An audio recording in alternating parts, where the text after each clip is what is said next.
porque a gente gosta muito da música que foi importante para nós. No meu tempo a música era muito madura. Sempre a gente acha isso, né? Ela nasce no coração do compositor impelido por situações de momento, por ocasiões especiais. Agora, não sei quem viu aqui, deve ter muita gente visto, o musical Estrela d'Alva, que mostra isso muito. Que quando a Dalva de Oliveira ela se casou com um argentino, que foi empresário dela, ficou um longo tempo no Buenos Aires. Quando ela voltou, e ela era assim, a deusa da rádio, né?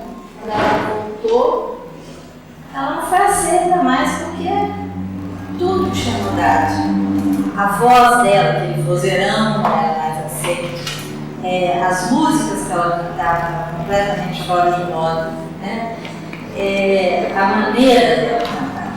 E eu me lembro lá no Rio, os concursos de rainha do rádio, que eram disputadíssimos pelas cantoras e pelos fãs. Os fãs tinham os fãs da Evelyn, os fãs da Marlene, e ficava aquela briga. Era uma coisa da Rádio Nacional, era uma coisa assim, palpitante. E eu me lembro demais que de repente, não sei que ano foi, 78, não sei, foi eleita uma novata, foi a Doris Monteiro. E foi um escândalo no Rio, a Doris Monteiro. Né? Eu me lembro da vovó, que morava conosco, zangadíssima, falando, mas essa moça não tem voz nenhuma, como que pode ser a área do rádio? Ela já estava introduzindo esse tipo de música que depois veio a bossa nova, era aquela vozinha pequena, cantada suavemente, completamente diferente da Dalva dele, né? No começo,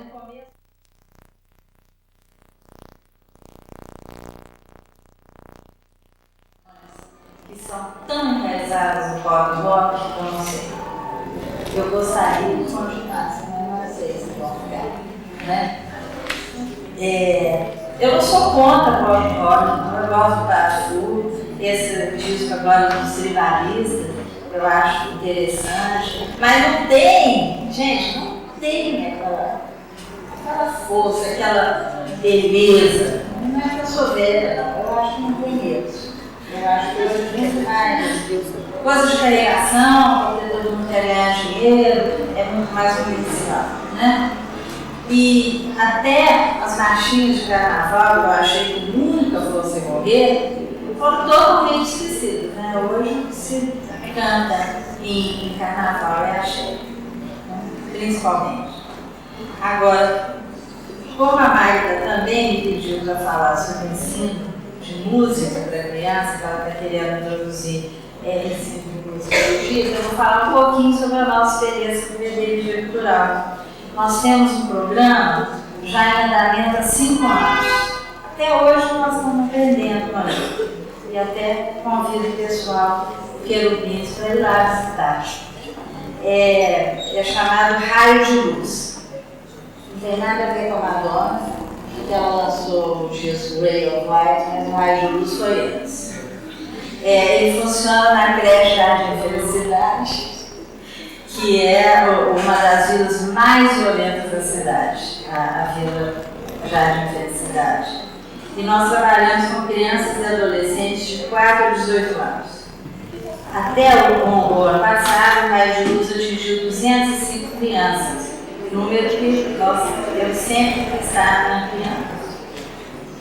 Para os pequenos, bem petitinhos, de 3, 4, 5 até 6 anos, nós fazemos a ciranda, que ao mesmo tempo nós estamos recuperando a memória da música da cantiga de roda. Era tão importante durante mais de um século no Brasil que hoje nenhuma criança sabe. Tem mais sucesso ele já tem dentro da implantação e desenvolvimento do projeto musical com os querubins. Obrigada.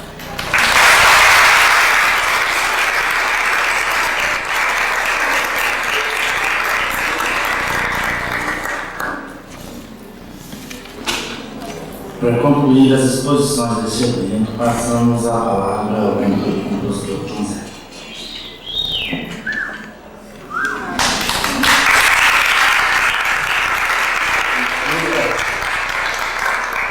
Vocês estão com alguma doença venérea? Bom, se é popular, eu acredito não se está enumerado aqui das coisas da professora. Mas primeiro tem o problema da circunstância. Eu proponho que a gente se levante e se espreguice.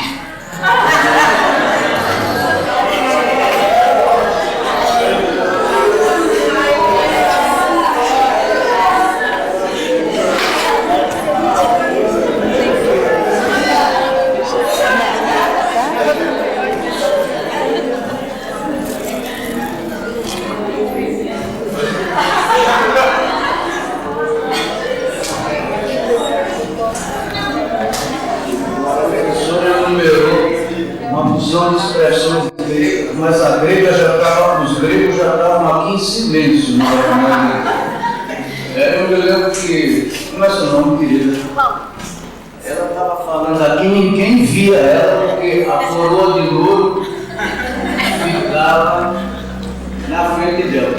E eu perguntei esse negócio, se vocês estão com alguma doença venérea, é porque que armadilha foi essa que nós fizemos para nós mesmos, né? Essa armadilha é chamada de pau italiano. Na Grécia não era assim.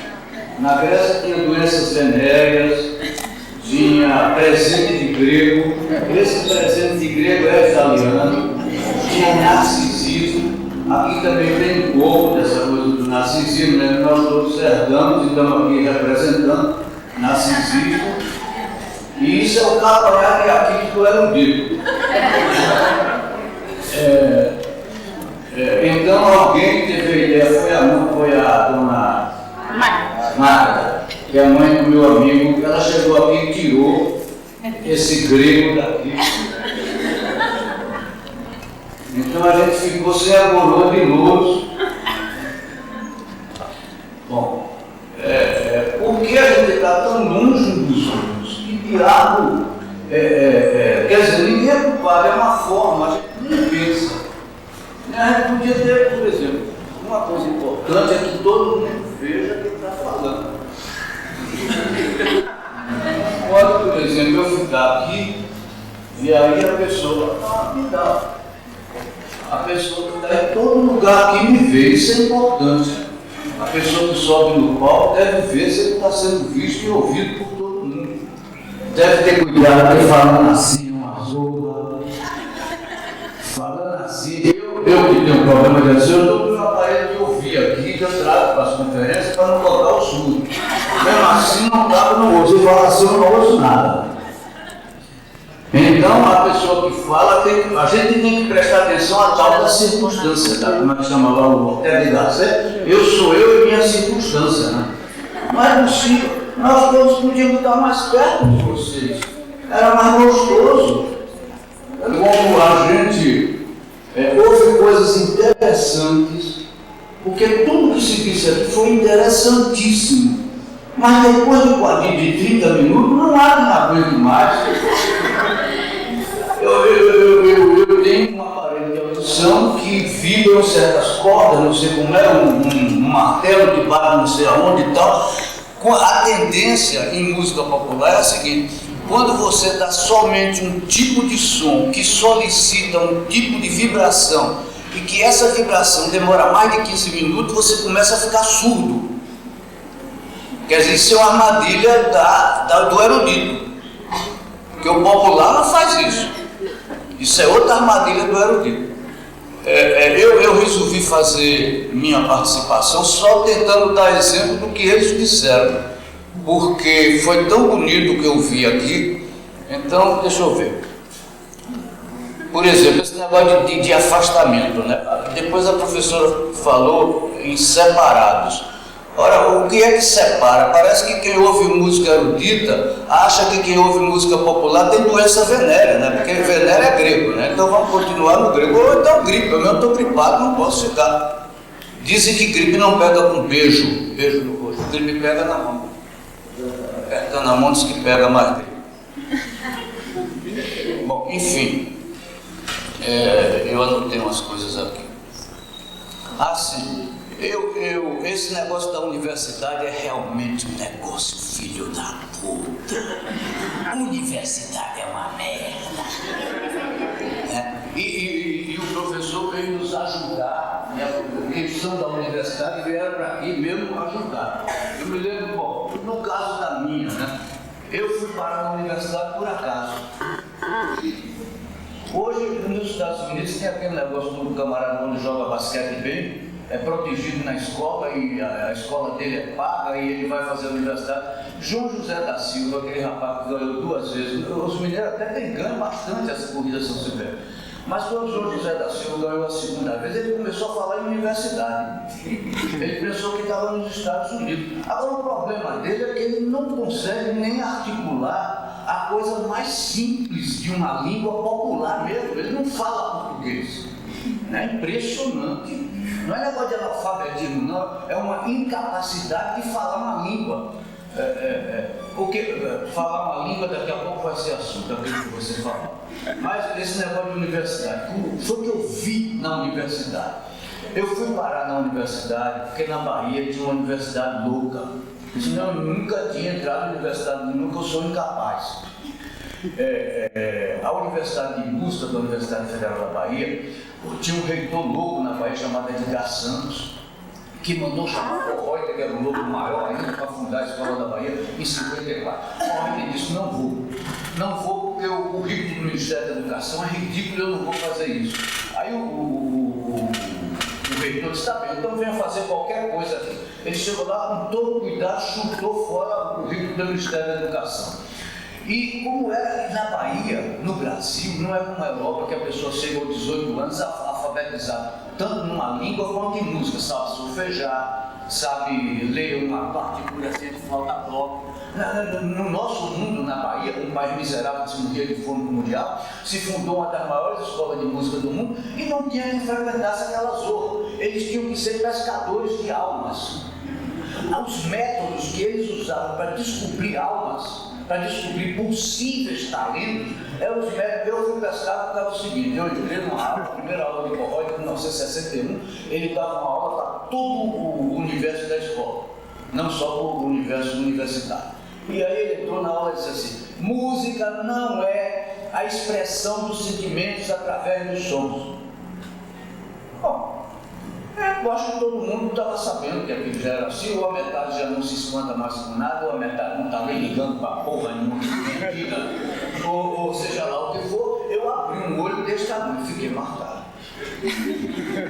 Aquele se espantou. Fiquei marcado como um homem que tinha capacidade de se espantar. Eu tinha 23 anos. Bom, passaram-se os tempos. Eu tinha muito interesse em música, eu não tinha nada que fazer na vida, eu estudava aquilo, mas eu não conseguia ler na partitura, lá de sol, 2 pontinhos, dó, ré, mi, fá, na, na. Eu era uma nulidade, mas aprendi, fiz um esforço, filho da mãe, aprendi. Mas não tinha teoria, eu me lavava, porque teoria eu podia estudar. Na teoria eu podia estudar.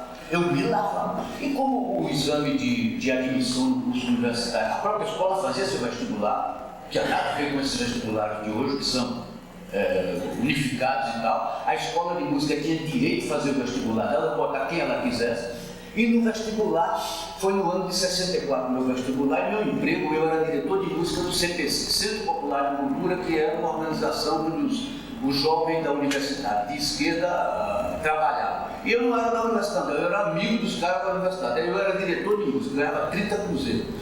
Como a Revolução fechou o CPC logo, eu tinha feito vestibular para a música e comentei na escola: estou indo embora porque não dá para viver aqui.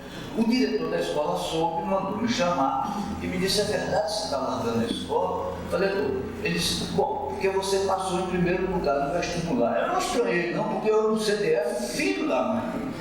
Agora é curioso vocês verem como é uma pessoa que é um analfabeto de música, como é que eles tinham que pescar a alma, né? Passa em primeiro lugar no vestibular. O vestibular era mais teórico, apesar de ser uma coisa feita pela escola e tal.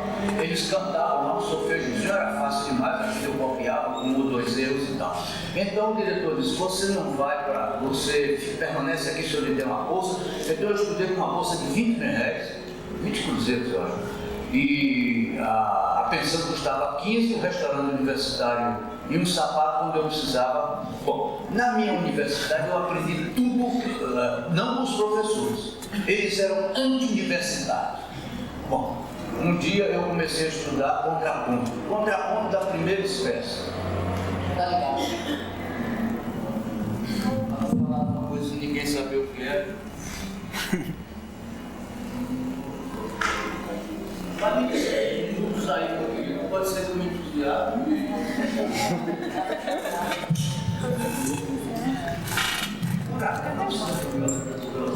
Tem razão. Agora eu vou pegar aqui. Mas para cá, cagadeira? Agora já tem. Agora já tem. Já tem para vocês? Não. Muito pouco, a voz está muito baixa.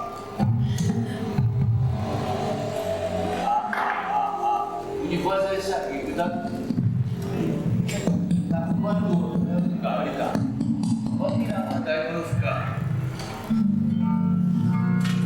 De voz já tem, um pouco mais de voz. Parece ter muito ego. O ego que eu estou vendo depois. Já está tudo bom, agora me vê. Eu tinha entrado em música por causa de um incidente. Uma vez um amigo meu me parou no meio da rua e disse assim, eu sei, eu agora toco violão. Eu tocava flauta, violão é muito mais bonito. E aí veja que negócio formidável. Eu não quero outra vida pescando no rio de Geré. Foi isso que me fez entrar em música.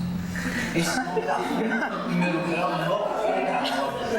Eu fiquei aborrecidíssimo quando ele me chamou, porque as meninas já estavam no jardim e eu sempre não dava muito sorte com menina, que aflição, aquele negócio de estar perseguindo as meninas todo dia. E Renato me parou na hora que eu vi que as meninas já iam chegando no jardim, eu fiquei muito aflito. Mas Renato era uma pessoa que era um grande, ele tinha 8 anos mais do que eu, que era um grande amigo meu, mais velho do que eu, né? Uma pessoa que me ajudava, me dava conselhos e tal. Então ele não quer outra vida, pescando no rio de Geré. É contraponto do primeiro grau, nota contra nota. Começa, esse contraponto não é nem muito bom, teoricamente, começa com 2 oitavas uníssonas. De Gé, Dó, Si. O violão faz Dó, Si, Lá, Sol. Todo mundo pode aprender aqui, é um negócio tão fácil. Dó, Si, Lá, Sol. A voz faz Dó, Si, Dó, Ré. Então fica de Gé. Isso me fez esquecer as meninas. Sabe? Esquecer as meninas, você com 23 anos, é preciso ser muita coisa. Tem um negócio no interior que diz que quando você mata uma formiga preta, a menina deve ter, tudo em Minas é igual da Bahia, é a minha região. Quando você mata uma formiga preta, o mundo escurece, mas naquela hora eu matei minha formiga preta, o mundo escureceu. Eu não vi mais nada, o tempo perdeu o sentido, aquela coisa girava, eu junto de Renato, vindo aquele de Xereré, ele não repetiu mais, ele continuou cantando a música, mas eu parei no de Xereré e repeti. Bom, no outro dia eu estava comprando violão, quando eu entrei na escola, que eu passei no vestibular, comecei a fazer contraponto do primeiro grau, que era justamente isso. Aí é que eu me lembro da que começa a coisa esnobativa da universidade, né? Os estudantes mais velhos estavam lá, eu doido para aprender contraponto e pequeno. Yuri Brandão, que ensinou aqui também em Minas, era meu professor. E então eu um dia cheguei para uns alunos mais velhos e com dificuldades, é claro, aqueles problemas, era difícil no princípio, né? Hoje vocês veem, Santo Agostinho, por exemplo, é contraponto puro o tempo todo. Eu acabei me tornando um craque nesse negócio, embora não seja contraponto nem a Palestrina, classe do século XVI, XVII, nem contraponto dodecafônico, nem serial, nem nada, é uma coisa lá e cá. Enfim, eu fui a eles a esse rapaz, vejam que a universidade, que é esta merda desta universidade. Eu falei com ele, rapaz, como é que eu faço aqui? Eles aí olharam e tal, eu falei, não é melhor subir essa oitava paralela, essa quinta paralela, não sei o quê. Ele disse, aí um deles falou assim, talvez você aprenda isso, talvez não. Talvez você nunca aprenda isso. Na verdade, aqueles filhos das putas não sabem. Estavam me esnobando. Eu fiz contraponto da primeira espécie, da segunda espécie, da terceira espécie, florido da quarta espécie, me formei em contraponto, ensinei contraponto e aqueles viados universitários não aprenderam contraponto. Isso é a porra da universidade. Não sabe nada e faz pose. Eu me formei em contraponto, eles ficaram lá esnobando. Eles até hoje esnobam. Estão lá na Bahia esnobando. Os professores dão aulas, eles deram as mesmas aulas a eles que deram a mim. Eu aproveitei as aulas, eles não fizeram nada com o dinheiro público. São os criminosos. Isso é que é a porra da universidade, né? Bom, agora, o professor falou em língua. Realmente, eu tive algumas sortes. Eu sou muito feliz. Eu só depois de 60 anos que minha música começou a dar certo. Mas eu mesmo assim tive, eu tenho 66 anos agora. Eu tive muita sorte. Por quê, professor? Eu não aprendi uma língua quando era criança. Eu fui analfabeto e o alfabeto não entrava em nada em minha vida até os 8 anos de idade. Mas era analfabeto completo. Tinha relações sociais, coisas metafísicas, coisas religiosas, todo o ciclo que o homem precisa para ter uma existência, para o eu se manifestar na face da terra, né? Concepções metafísicas, concepções filosóficas, relações de trabalho muito diferentes das de hoje, ética, distrações, festas, brincadeira, tudo. O mundo era completo para mim e não tinha o alfabeto. E eu tinha notícias muito sofisticadas do mundo, sem alfabeto. Porque minha família, metade era comunista e metade era reacionária. Então a casa que eu estou vivia cheia de comunistas, intelectuais, e se falava de livros, e eu sabia de muitos livros antes de ler. Tanto que eu acabei lendo Os Sertões, que eu aconselho vocês a pegar, não a primeira parte, que é muito espinhosa, mas, por exemplo, se alguém tiver, às vezes a pessoa conta comigo, Tom Zé, sou seu fã, então quer saber mais sobre mim, leia O Homem, segunda parte de O Sertão. Ali diz tudo que eu sou. Inclusive, olha, o analfabetismo é um ideal quase impossível.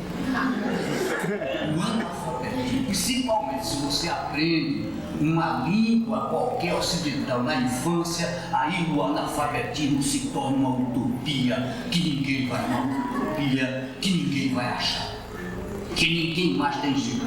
Porque uma língua não é somente o professor não podia ter tempo para falar nisso, ele fala melhor do que eu vou falar, só porque meu estilo de falar quando a pessoa aprende uma língua, ela está aprendendo a ver o mundo através daquela língua, ela se torna um escravo intelectual, virtual, principalmente metafísico daquela língua.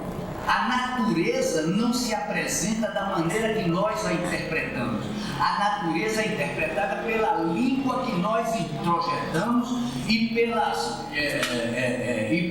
coisas subjacentes que ela põe no nosso trabalho intelectual. Veja que diabo é uma língua, que estraga uma língua faz. E eu tive a sorte de ficar lá com uma língua, tanto que minha mãe, vejam bem, minha mãe ensinava lá, beabá, be, eu não sabia que isso nada tinha a ver com batuque, beleza, beobó, eu não sabia que tinha nada a ver, eu pensava que era essas apurrinhações da vida. Era tanta apurrinhação da vida quando eu era pequeno.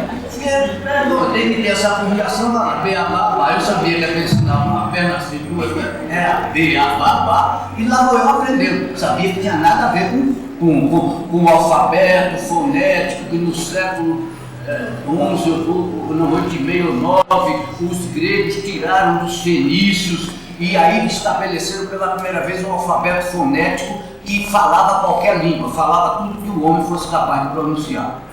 Isso é uma coisa nova na humanidade. Bom, então, peraí para não perder tempo.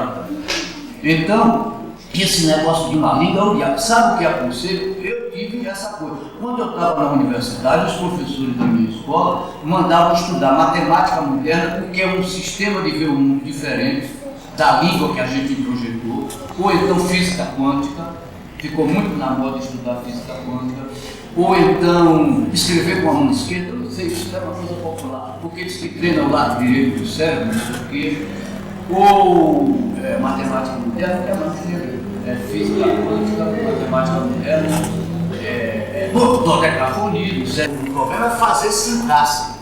Bom, eu não sei, eu vou tentar terminar dizendo o seguinte. Deixa eu ver se eu consigo uma coisa inspirada para dizer a vocês, depois eu canto uma música. Vamos dizer, quando o Grupo Corpo em Minas Gerais bota em cima do palco uma sintaxe qualquer, que nasce primeiro das possibilidades do corpo. O corpo, se ele não estudar o diabo do corpo, ele não pode fazer sintaxe nenhuma. Ele nasce da possibilidade do coletivo, do eu e do tu, do coletivo e do particular. Nasce da cabeça dele pensando na questão do tempo, no valor do tempo em cima do palco. Isso é uma coisa importantíssima. Aqui em cima, cada segundo é uma eternidade, né? Ele vai pensando tudo isso, ele procura uma música, procura pessoas que ele ensaia para poder fazerem bem aquele negócio, né? E depois tudo isso é combinado e sai. Tudo isso vai, mas ele ele compõe como se fosse uma língua. Meu limão, eu saí de casa e fui para o colégio. Eu é o sujeito, saí, é o verbo, de casa é advérbio, como é que chama? É objeto, saí de casa, indireto, de casa. E fui para, aí eu não sei mais nada, lógico, não sabia, mas a gente tem uma intuição que está falando certo ou errado. Ele faz como se fosse uma língua e apresenta a vocês. Vocês imediatamente, porque o cérebro humano é muito mais capaz do que o próprio intelecto do ser humano, vocês imediatamente, com a beleza daquilo, fazem as chamadas traduções intersemióticas e usam aquilo em seu trabalho e se desenvolvem mais e ficam mais alegres, mais capazes, e aí desenvolve tanto tecelagem, tanto pintura, como arquitetura, como desenho de joiazinhas. Eu estou com um anel que a Ana me deu, que é um anel bonito, se olhar de perto. Todas as coisas da sociedade se desenvolvem. Então eu vou dar só um exemplo de como uma coisa do Rodrigo pode modificar a sociedade toda. O Rodrigo do Grupo Corpo, vamos dizer, eu vou usar a Bossa Nova, que foi coisa que eu pensei. A Bossa Nova construiu a ponte Rio-Niterói. Bom, quem não riu está errado. Quem não riu, ouça direito. A Bossa Nova construiu a ponte Rio-Niterói. Pronto, agora parece que 70% das pessoas ouviram. Vou dizer outra vez para poder dizer. A Bossa Nova, música, construiu a ponte Rio-Niterói. Concreto, cimento de água. A Bossa Nova, síncope.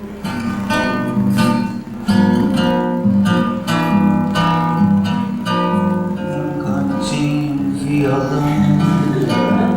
Este amor, esta canção, pra fazer feliz a quem se ama. Sim, tudo leve, essa vozinha pequena. No meu tempo, os homens ficaram horrorizados. Quem é esse cantor? Isso é na voz? Num cantinho. Isso é na voz de homem? Aí, Almir Oliveira me disse, fale com Gilberto Gil que não cante. Gilberto Gil fazia a bossa nova logo quando sai. Não cante daquele jeito, não fica bem com o rapaz direito, a pessoa vai pensar mal dele. E tá lá essa coisa feminina, e ainda mais feminina porque era toda fora do tempo forte, né? Você sabe que até em teoria musical é assim. Se a terminação foi chama terminação forte. Se for chama masculina. Terminação masculina. Terminação feminina. Quer dizer, já segregação, não é mesmo universidade, já segregação também. Então eu dizia, essa música miserável, fraca. Olha o violãozinho que ele toca, coisa horrorosa. Olha a vozinha dele num cantinho, filha. Isso é a voz de homem. Que coisa horrorosa. Pois é, essa coisinha fraca, leve, psicopata. Como começou a dar ideias, a dar traduções semióticas a todas as profissões do Brasil. Por exemplo, a engenharia. A engenharia chegava de cá, olhava Niterói, Rio de Janeiro, daqui Niterói, tá lá. Aí ela olhava e dizia: fica esse barco rigoroso ligando duas cidades enormes. Será que não dá para fazer uma ponte? Não dá. Não existia tecnologia no mundo para fazer a ponte com aquela folha d'água daquela altura, com aquelas condições. Não tinha. Mas aí tinha a bossa nova lá. O barquinho vai, o barquinho vem, tudo assim leve, sabe? Mas feminino, nada masculino, não, nada humano, nada macho, tudo feminino, leve, mas muito poderoso apesar de feminino, tanto que o mundo todo logo começou a tocar esse diabo dessa bossa nova, e lá vai a bossa nova, e até os homens começaram a gostar. Aí a engenharia brasileira gostou, né? E lá vai até os homens sérios, né? Porque os homens frescos logo começaram a cantar, porque eu era fresco, estava lá cantando bossa nova. Gilberto Gil, todo mundo era fresco. Aí tá lá, até que o barquinho vai, o barquinho vem, aquela coisa toda leve, muito forte e tal. Aí a engenharia brasileira teve ideia. Peraí, ela fez com concreto, aço e ferro o que a bossa nova fez com notas musicais, tempo e espaço. Ela inventou as plataformas flutuantes, que ficaram tão poderosas quanto a bossa nova ficou, que dominou o mundo todo, tão poderosa para ser uma espécie de pênis gigantesco que estrupava a Baía de Guanabara e fazia as fundações lá no fundo da ponta. Quer dizer, aí fica explicado, a bossa nova fez a ponte Rio-Niterói. Quando o Rodrigo bota uma peça aqui em cima, com as meninas, com os rapazes, com todo o pessoal do grupo, que agora eu estou tão nervoso, eu fico nervoso também quando falo, fico muito trêmulo. Eu estou tão nervoso que nem me lembro. Ele também faz Minas Gerais toda rolar suas ideias, né? É assim tudo. Por isso que Minas Gerais é tão forte. Vocês vão dizer assim: puta que pariu, mas nasce coisa em Minas Gerais. É poeta de um lado, é o diabo do outro, é não sei o que do outro, é lá na Idade Média, é não sei o que. Minas Gerais, a gente acorda de manhã, vê aquela no meu hotel, botar numa posição de luxo. Muito obrigado, viu? A minha botar numa posição de luxo. Só quem fica lá pelo 20º andar é hóspede de presidente pra lá, viu? Só tinha o 21 acima de mim. Se o Lula chegasse, só podia ir pro 21. Podia bater no cucuruto dentro do carro. Enfim, eu vi aquele negócio avançando, eu digo: nossa senhora, essas montanhas parecem que fazem parte da força desse lugar. Eu preciso vir morar aqui.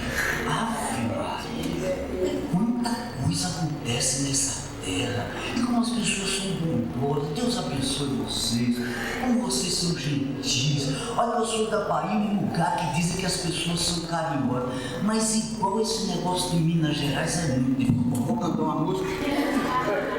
É minha brincadeira, para poder me despedir. O professor me fechou, essa música se eu gasto mas é importante. Você vai ficar meio Você fala mais do assunto. O som tá bom.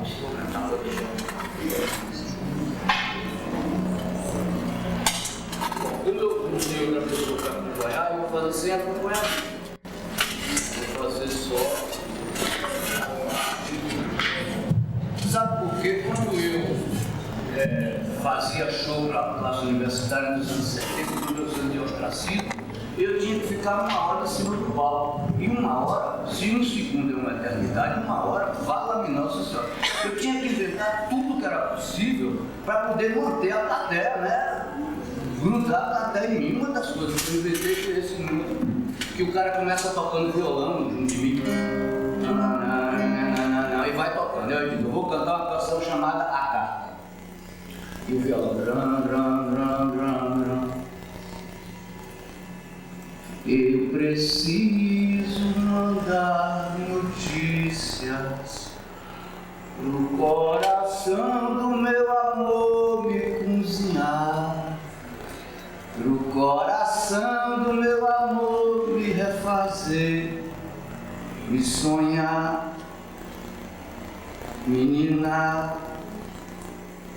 me comer, me cozinhar com um peru bem gordo, me cozinhar com um garrote arrepiado, um casal de pomba que saiu da sombra, me cozinhar com um bezerro santo, canário preso pra limpar o canto, bruxa do alpiste, mas o trinado é triste. Eu escrevo minha carta num papel decente. Quem se sente com saudade não economiza e martiriza. Martiriza pensamento, eu digo no papel que no anel do pensamento andei 200 léguas, minha égua esquipando o peito me sacode nesse golpe do galope que o envelope engole cada gole da lembrança vale um tesouro, é besouro que se bate sempre na vidraça quando passa em pensamento, volta na saudade toda tarde. Ai, ai, ai, ui, ui, ui, ai, ai, ai, ui, ui, ui, ai, ai, ai, ui, ui, ui, ai, ai, ai, ui, ui, ui, ai, ai,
Eu só queria pedir desculpas por...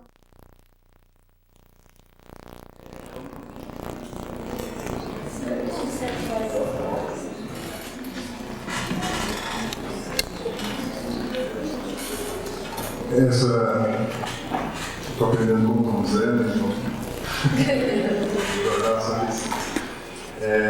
Essa pergunta é muito interessante, ela mata vários coelhos com uma só cajadada.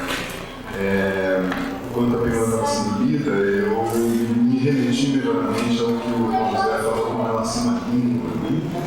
Dizer que é uma herança que a gente incorpora já com uma forma de cerceamento. Eu acho que essa questão do poder, para que a gente evite uma análise mais maniqueísta, ela poderia ser encarada como uma característica humana. Se a gente partir desse princípio, que é já uma coisa que nasce, né, que já se estabelece, qualquer mínima possibilidade de organização social, a gente passa a ter outras possibilidades de leitura e de análise. Né? A língua é uma forma de cerceamento, mas que beleza termos uma língua, né? Sem a língua nós não conseguimos muitas vezes externalizar muitas vivências complexas, intensas, né? A prova disso foi essa belíssima apresentação que o Tom Zé acabou de fazer, se utilizando da língua, né? Então, essa dimensão do poder e essa condição inalienável do controle que é humana, ela reflete a própria maior contradição, o maior paradoxo, que é a morte. E mais que a morte, a própria consciência da morte, né? Então, tudo que é humano, e tudo que é tratado no nível da expansão da consciência humana, no nível da expansão da sensualidade, da sensibilidade humana, apesar de ter uma beleza incalculável, apesar de ter uma seriedade incalculável, apesar de ter uma profundidade incalculável, está fadada a uma morte e um esquecimento. E, na verdade, essa é a grande, ou talvez a maior realidade, né, que justifica todo esse acúmulo de esforços, né, geração a geração, desde que o homem se conscientizou enquanto homem, né? Então, a questão do rap não seria diferente, a questão de qualquer gesto ou atitude revolucionária, libertária não seria diferente.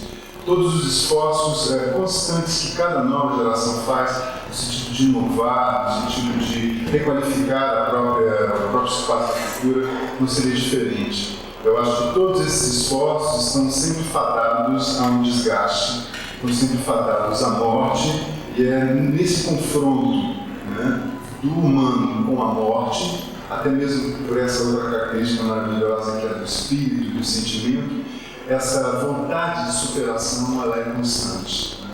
Talvez eu acho que numa herança cultural esse deveria ser o fogo sempre mantido vivo. Então o rap ele nasce dentro de uma situação completamente espontânea, dentro de uma situação de exceção, dentro de um contexto que vive de uma maneira bastante cruel a marginalização, que vive de uma maneira bastante cruel a segregação. Por isso mesmo, o seu grito, a sua potencialidade expressiva é extremamente poderosa, mas num momento determinado em que o próprio sistema, né, que a própria estrutura cultural, atualmente inclusive instrumentalizada pela cultura de massa, pelos meios de comunicação, reconhece uma qualidade ou reconhece uma densidade, imediatamente incorpora. Então, na história do rap existe esse momento mais puro, da manifestação espontânea, e agora nós estamos vivendo um momento em que o rap passa a ser incorporado pela própria cultura de massa. Inevitável, como qualquer coisa humana, né? Que está fadada mesmo a um desgaste, que está fadada a um processo contínuo de modificação e que pode, em momentos futuros, ser retomada, ser reavaliada, ser revisitada. Eu acho que essa questão não serve apenas para o rap, né? Que, sendo um movimento libertário, por que não, sofre sim ameaças de se transformar numa padronização, que sofre ameaças de se transformar numa academia, que sofre ameaças de, no segundo ou no terceiro momento, após a sua eclosão, de ser hierarquizado, né? De ser academicamente transformado num código, né? Com uma certa linearidade, né? E aí, novamente, eu volto. A condição do humano é irreversivelmente ou inalienavelmente humana, né? Eu acho que a questão em si não está em negar ou reconhecer o poder, né? Esse poder de desgaste, esse poder de manipulação, esse poder de controle, esse poder de empobrecimento, de cerceamento de qualquer gesto libertário, de qualquer grito libertário. Eu acho que uma questão mais interessante de ser focalizada de estar constantemente desenvolvendo uma consciência, uma sensibilidade com relação à maneira como esses poderes se instauram, as dinâmicas que esses poderes assumem em cada segmento social, em cada contexto histórico específico. Porque qualquer novidade, qualquer novo fica velho, fica desgastado, passa por uma morte, digamos, latente e pode perfeitamente ressurgir a qualquer momento, né? Eu acho que a maravilha está exatamente nessa dimensão paradoxal e contraditória do humano, né? Da contradição, por exemplo, que me faz professor universitário, que me faz concordar plenamente com o Tom Zé que a universidade é uma merda. Assim também me faz perfeitamente concordar com o Tom Zé que a língua é uma ditadura. Mas ai de nós, por um lado, também, se não fosse a língua, né? E, por outro lado, também vale a pena reconhecer que, mesmo sendo uma merda, né, ainda mais tratando de uma universidade de um país do terceiro mundo, a universidade ainda garante certos espaços de iniciação, de desenvolvimento, de expansão da consciência, né? Então, são as duas coisas ao mesmo tempo, né? Essa dimensão do paradoxo talvez seja o foco mais interessante de ser trabalhado até mesmo no processo educacional. O paradoxo é inerente, né? A contradição é inerente ao humano, né? Que tem o tempo todo que administrar a parte potente, a parte construtiva, né? A parte inovadora, assim também como tem que administrar a parte decadente, a parte de morte, a parte estagnadora de qualquer processo de elaboração cultural humana.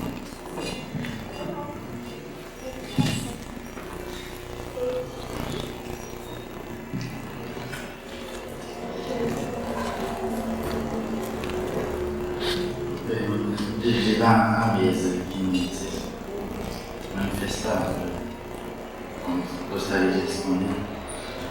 O mestre João mencionou uma série de diferenças entre a capoeira Angola e a regional.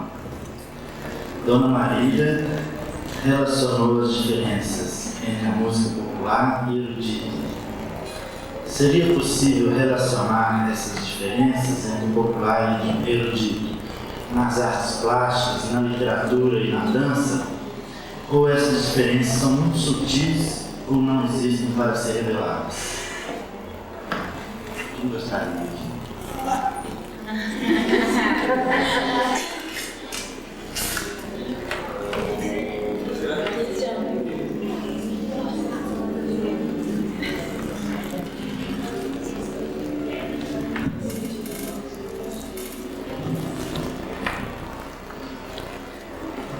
Na literatura, a diferença é entre o erudito e o popular. São vários.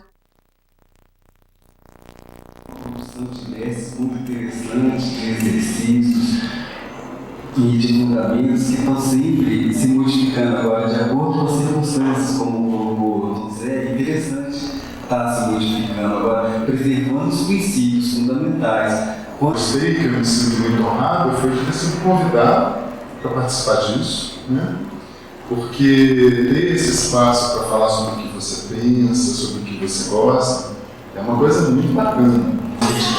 Hoje, contribuir para a nossa reflexão acerca do tema.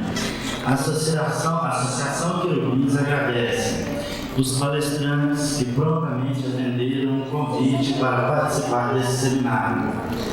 O público presente por sua participação e envolvimento. O Instituto Ayrton Senna, Programa Cidadão 21 Arte. O Grupo Corpo pela sessão do teatro. Os parceiros Telemix Celular, ONG Corpo Cidadão, 98 FM, Construtora Santa Bárbara, Cicepod, Mineração Água Seca e todos que de alguma forma apoiam nossos ideais. Tenham todos um ótimo dia. Muito obrigado.